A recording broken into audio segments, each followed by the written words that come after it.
Tape www suivi d'école au Sénégal.com.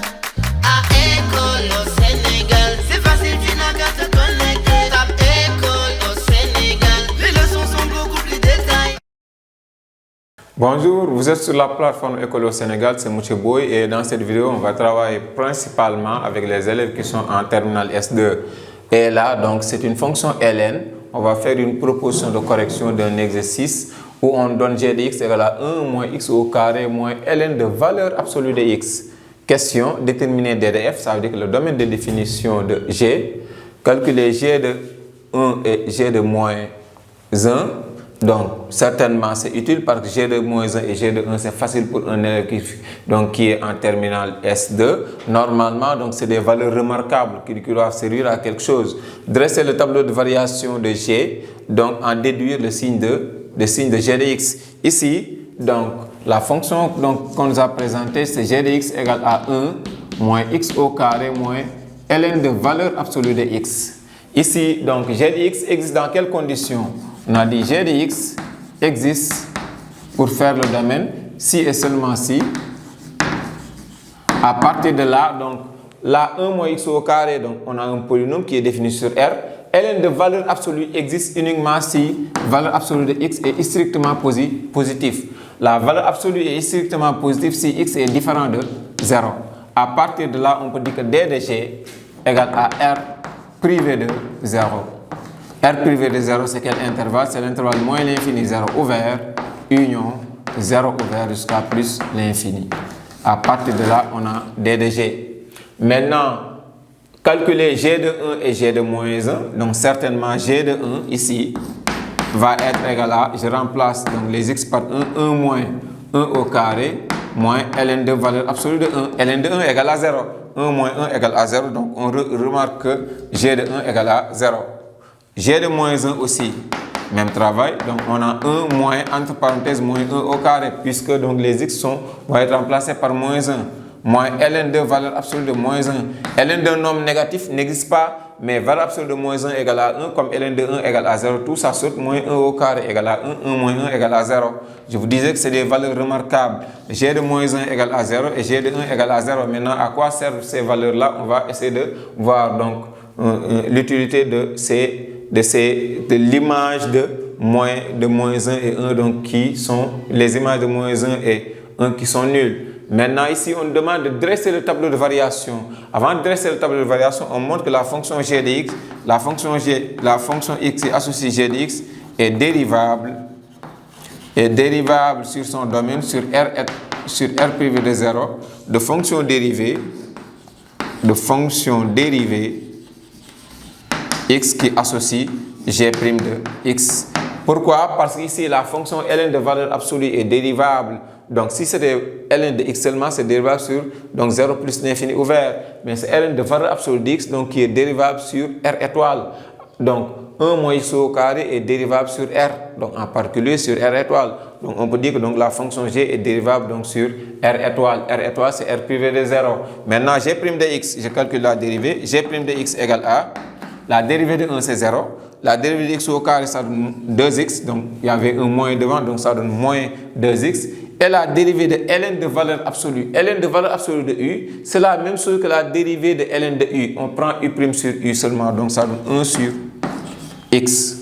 Donc, la dérivée de ln de valeur absolue de u, c'est la même chose que la dérivée de ln de u. Donc, on met seulement u' sur u. U égale à x, donc 1 sur x. Donc, c'est la dérivée. Et à partir de là, comme je suis au niveau de l'intervalle R étoile, donc je réduis au même dénominateur. Et je me retrouve avec combien? Donc, moins 2x au carré, moins 1, le tout sur x. À partir de là, j'ai l'expression de g' de x. Maintenant, il faut déterminer le signe de g' de x pour espérer avoir donc le tableau de variation de g. Maintenant, pour déterminer le signe de g' de x, je vais posons le numérateur moins 2x au carré moins 1 égale à 0. Ici, le delta sera négatif parce que delta c'est b au carré. Delta c'est b au carré, 0 au carré, moins 4a c'est moins 2, c c'est moins 1. Donc 3 moins ça donne moins, je me trouve avec un nombre négatif. Donc le signe de ce trinôme là, c'est du signe de a. Maintenant, je vais dire que comme ce trinôme ne s'annule pas, c'est x qui s'annule en 0. À partir de là, et maintenant c'est le quotient qui donne G' de x. G' de x. Donc ici, on a donc les valeurs de x, donc les valeurs de moins 2x au carré moins 1, le numérateur, les valeurs de x moins l'infini, 0 et plus l'infini. Comme donc la fonction g n'est même pas définie sur 0, ce ne sera pas donc dérivable sur 0. Donc à partir de là, la dérivée aussi ne sera pas définie sur 0. Maintenant, x s'annule en 0, donc je peux mettre ici un 0 en mettant donc les signes plus à droite et moins à gauche. Mais ici, comme delta est négatif, le signe du trinôme, c'est du signe de A, c'est toujours moins. Donc il y a plusieurs méthodes de déterminer donc, le signe de ça. Je pouvais à partir de là factoriser par moins, je me trouve avec moins entre parenthèses 2x au carré plus 1. Un carré est toujours positif, 2x au carré plus 1 positif avec un moins devant, donc ça donne toujours un nombre négatif. Ou bien donc on va retourner à une méthode classique delta b au carré moins 4ac. Comme delta est négatif, le signe du trinôme, c'est du signe de A. A est négatif. Maintenant donc le produit c'est plus ici, comme le produit des signes est moins. On peut dire que donc la fonction g est décroissante sur l'intervalle moins l'infini 0 ouvert et croissante sur 0 plus l'infini. Maintenant, je vais matérialiser ça par ce qu'on appelle un tableau de variation. C'est le tableau de variation de quoi? De g. À partir de là, je mets donc le domaine, parce que les informations qui sont dans le tableau de variation, c'est d'abord le domaine de définition, moins l'infini plus l'infini, et donc 0. Et g n'est même pas défini en 0, donc g' de x ne sera pas défini en 0. Maintenant, donc ces signes, je vais recopier ces signes-là. On a plus et moins. À partir de là, donc la fonction est décroissante. Non, la fonction est croissante si la dérivée est positive et décroissante si la dérivée est négative. À partir de là, qu'est-ce qu'on nous dit? On nous demande de calculer g de moins 1. Moins 1 se situe ici. Et son image était égale à 0. Et 1 aussi se trouve après 0. Son image se trouve être égale à 0. Maintenant, on n'a même pas besoin des limites. Nous, on demande le tableau de variation. Dans un tableau de variation, quand même, donc les limites doivent figurer au niveau du tableau. Donc, on a le choix. Si seulement le signe nous intéresse, on va dire que donc, ces valeurs-là croient donc, d'une certaine valeur jusqu'à 0. Ça veut dire que les valeurs qui sont en dessous de 0 sont négatives. Maintenant, de 0, on croit, donc ça veut dire que c'est des valeurs positives. Maintenant, là aussi, on décroît jusqu'à 0, c'est toujours positif. Maintenant, de 0, on continue à décroître, donc les valeurs sont négatives. Directement, si c'est le signe qui nous intéresse, on peut dire que sur l'intervalle moins l'infini moins 1, union 1 plus l'infini, donc g de x est négative. Et sur l'intervalle moins 1, 1, donc comme c'est ces valeurs-là, donc ça croît ou bien ça décroît. Donc décroissante, ça ne veut pas dire que négative, c'est la dérivée qui est négative, mais la fonction peut être décroissante et rester positive, comme ici dans cet intervalle-là. Maintenant, à partir de là, comme c'était le signe qui nous intéressait, le signe de g, on va dire que g de x donc positif si x appartient à l'intervalle maintenant. Donc c'est positif si x appartient à l'intervalle moins 1, 1. Moins 1, 1. Comme l'inégalité est stricte, donc je vais dire que c'est positif sur l'intervalle moins 1, 1. Donc c'est les valeurs prises par g de x. Et g de x est négatif si x appartient à quel intervalle? Maintenant, c'est négatif sur l'intervalle moins l'infini jusqu'à moins 1 ouvert. Donc, moins l'infini jusqu'à moins 1. Donc, les valeurs prises par g ont un maximum qui est égal à 0.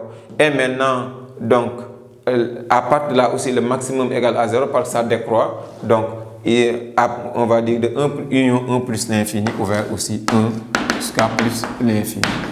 Évidemment, donc, g de x égale à 0. Dans quelles conditions? Si x égale à moins 1 ou x égale à 1. Parce qu'on a calculé g de 1 c'est 0. Donc, g de moins 1 c'est 0. À partir de là, si seulement c'est les signes qui nous intéressent. Souvent, ces genres de fonctions-là, c'est des fonctions qu'on appelle fonctions auxiliaires qui servent à avoir le signe d'une éventuelle dérivée, donc dans un problème où il y a une partie B, où on vous donne une fonction quand même, donc dont la dérivée est un peu compliquée à déterminer son signe, mais elle sera toujours en relation avec cette fonction-là auxiliaire dont on a son signe au plus haut au niveau donc d'une partie A d'un problème. Ici, le prétexte donc de cette proposition de solution ici, c'est quoi? Pour que donc vous maîtrisez plus comment on détermine donc le signe d'une fonction auxiliaire, donc souvent une fonction ln, et aussi donc de gérer la fonction ln de valeur absolue. Par ln de valeur absolue, souvent donc on vous conseille de l'écrire sans le symbole de la valeur absolue si la fonction est soumise à une valeur absolue, mais avec ln de x, donc avec ln, donc autant pour moi, avec ln, si elle est soumise à une valeur absolue, on peut travailler avec la valeur absolue, d'autant plus que la dérivée, donc même si on l'écrit sans le symbole de la valeur absolue, effectivement on aura deux expressions donc différentes, mais qui auront donc le même signe sur DDF, par deux expressions différentes même, donc ce sera la même expression, mais les écritures vont être différentes, parce que donc à chaque fois ln de valeur absolue de u, c'est u' sur u, mais donc de part et d'autre de la valeur absolue, on peut avoir un moins au niveau du numérateur, un moins au niveau du dénominateur. Avec la factorisation ou bien la simplification de ces moins-là, on se trouve avec donc la même expression. C'est pourquoi donc avec ln de valeur absolue, on préfère maintenir la valeur absolue et appliquer uniquement donc la formule u' sur u et mettre donc tous les signes sur DDF. Et l'autre remarque ici, c'est que ln de x seulement c'est défini sur 0 plus l'infini ouvert, mais ln de valeur absolue de x, donc il faut assurer que ce qui est soumis à ln est positif. Avec ln de x, x positif, on est dans 0 plus l'infini, mais avec ln de valeur absolue, donc il faut que la valeur absolue de x soit strictement positive. Une valeur absolue est positive ou nulle, toujours vrai, mais une valeur absolue est strictement positive, il faut que ce qui est à l'intérieur de la valeur absolue, que ça soit x ou bien une expression, l'expression qui est à l'intérieur de la valeur absolue soit différente de 0. On a une inégalité qui finit par être une différence, et on a donc DF égale à R privé d'une valeur interdite qui est égale à 0. R privé de 0, c'est moins l'infini, 0 ouvert union, donc 0 plus l'infini. Ainsi, donc, on vous propose donc cette proposition de correction-là. Et là, donc, on vous propose cette correction autant pour moi, excusez-moi de la redondance. Et là, donc, vous pouvez reprendre l'exercice comme vous avez l'énoncé. Ça vous permettra donc mieux de maîtriser donc les fonctions L. Voilà, merci. Tape www.suividécole au Sénégal.com. À école au